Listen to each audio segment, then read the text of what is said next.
E aí está, torcedor Chavante, Henrique Koenig, César Porto. E o Brasil perdeu mais uma. Veja só o carrossel, a montanha-russa do futebol. Até o jogo de sábado, até antes do começo do jogo de sábado, a primeira derrota para o Chapecoense 1-0, o Brasil vinha de 6 partidas invicto, 3 empates e 3 vitórias. Só que derrota para a Chapecoense sábado, que tinha sido antecedida por 2 empates, 1-1 contra o Paraná no sábado retrasado e aquele 1-1 contra o Confiança, que era para ter sido uma vitória do Brasil. Ali a equipe do Brasil, ali a equipe Chavante desperdiçou uma possibilidade de ouro para voltar a vencer. E por causa deste desperdício, 2 empates e agora, após o término do enfrentamento diante do Avaí, a segunda derrota consecutiva de um time que tinha 6 jogos invictos, passa a ser uma equipe com 4 partidas sem vitória. E a zona de rebaixamento se aproxima. Infelizmente, torcedor Chavante, não dá para dizer que a vitória do Avaí tenha sido injusta. Não foi, infelizmente não foi. O Avaí teve o componente da sorte. Começou fazendo um gol logo a 1 minuto de jogo, uma desatenção da defesa do Brasil. O segundo gol também não foi um tento, não foi marcado através de jogada de talento. Foi um chute do Rômulo despretensioso que desviou e enganou o goleiro Rafael Martins. Os gols do Avaí foram lotéricos. Podem ser reputados à sorte, mas também a sorte também é um componente do futebol, e quando o teu time não tem competência para vazar a defesa adversária, fica sujeito a isto, ser derrotado em lances de sorte. E a sorte, como eu disse, faz parte do jogo, também faz parte do jogo, o erro faz parte do jogo, e por causa disso o Avaí venceu por 2-0. E numa atuação do Brasil abaixo do esperado.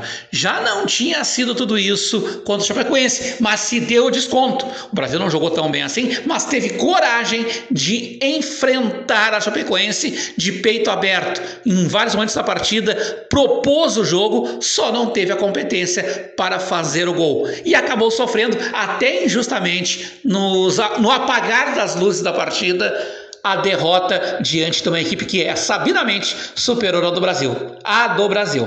Mas no jogo de hoje, o Avaí irregular ainda não conseguiu achar a sua identidade no campeonato, oscila muito.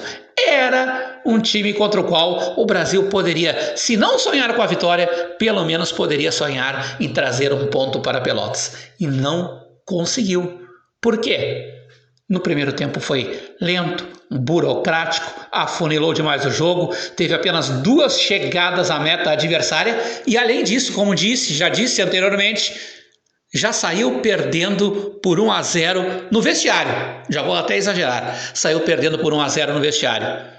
E não justificou, apesar de ter chegado em alguns momentos a ter 70% de posse de bola, pelas poucas chances que criou, e as chances foram criadas em bolas aéreas, bolas alçadas na área, não foram criadas em jogadas construídas. Pelo pouco que produziu, o Brasil não merecia ter chegado à igualdade no primeiro tempo. Na segunda etapa, parecia que ia consertar. O Brasil voltou mais ligado na partida, com um pouco mais de velocidade, não dando espaços às movimentações dos jogadores do Avaí, tá? E aí o que aconteceu? Nos primeiros 10, 15, 20, 15 minutos o Brasil foi dominante e teve pelo menos 2 boas chances de abrir o placar.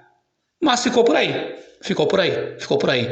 Depois dos 15 minutos da etapa final, o Avaí começou aos poucos a equilibrar a partida. O Brasil passou a sentir novamente a falta de criatividade no meio-campo, e isso é notável. Matheus Oliveira, já de 2, 3 jogos para cá, não consegue dar o andamento, não consegue dar o seu toque diferenciado na dinâmica de funcionamento do meio-campo do Brasil.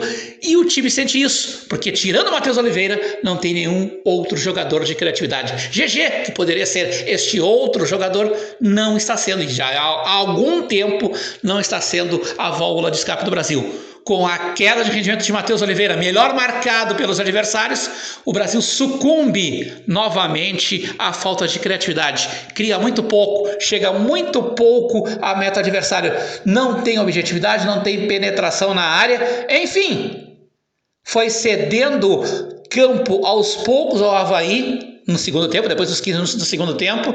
Foi perdendo o gás e aí depois...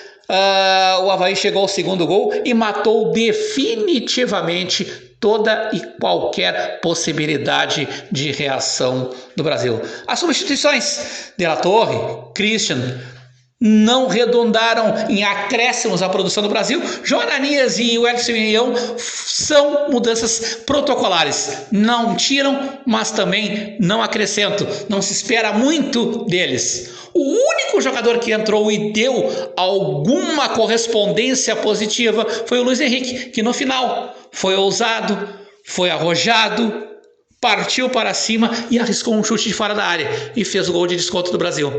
Até disse agora nesse comentário, 0 Brasil, 2 Avaí. Não, 1 Brasil, 2 Avaí. Luiz Henrique ainda foi premiado pela sua coragem com um gol. Mas, somando prós e contras, o Brasil instabilizou-se novamente, atravessa um mau momento técnico, e vamos cobrar isso porque o time já jogou mais do que anda jogando, já teve resultados melhores do que anda tendo, então vamos começar a cobrar isso aí. Mas é fato, o Brasil instabilizou-se e precisa reagrupar forças, precisa se reinventar neste longo campeonato brasileiro da Série B.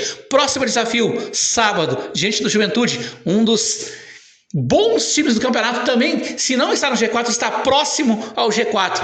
Grande desafio a favor do Brasil. Nem tanto o futebol, nem tanto a efetividade, mas a história. O Brasil tem um histórico recente de bons resultados contra o Juventude lá em Caxias do Sul. Vamos acreditar, torcedor.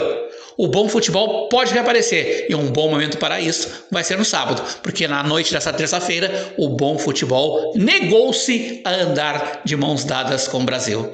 Esteve com vocês Luiz Arthur Silva. Até o nosso próximo encontro. Boa noite a todos. Grande abraço, torcedor Chavante. Henrique Koenig, César Porto. Tchau.